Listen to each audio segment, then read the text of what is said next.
Hi, I'm Jennifer Soames with Instride Bodywork. Let's face it, sitting is a part of our lives and our culture. We sit when we drive, we sit at our desk, and you might even be sitting at your computer watching this right now. And the thing is, sitting can really wreak havoc on people's bodies, especially their spines. We tend to get really shortened in through the front of our hip joints and through our hip flexors, which actually do attach to the spine. So today I'm going to teach you how you can do a really simple stretch to open up the front of the hip joints and stretch out those hip flexors a little bit, give your spine some relief, and feel great doing it.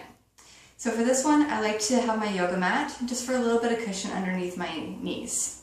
I'm going to come up onto my knees and take a big step forward with your right foot.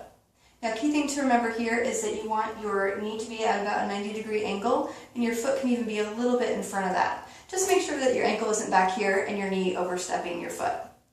So take a nice big step, make sure it's wide enough. And here, make sure that your toes, your knees, and your pelvis are all in one line facing the front.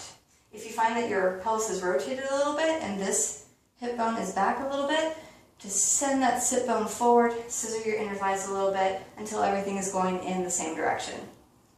Now, if being here is a little bit bothersome to that knee on the ground, then just take a folded up towel or a blanket, place it on the ground underneath your knee, and now you've got a little bit of cushion. That usually helps. Now, people might be feeling this stretch already right here. You might feel it into the quad, into the thigh, and you might also feel it through the front of the hip. If you want more, you can just bend into this front knee and sink forward and down, allowing more space into the front of this hip joint and into the thigh.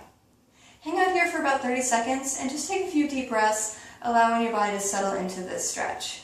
If it's too intense, then just back off a little bit, but find what works for you. And of course, when you're doing this at home, you're going to do both sides. So take your time, breathe into it, and just see how you feel at the end.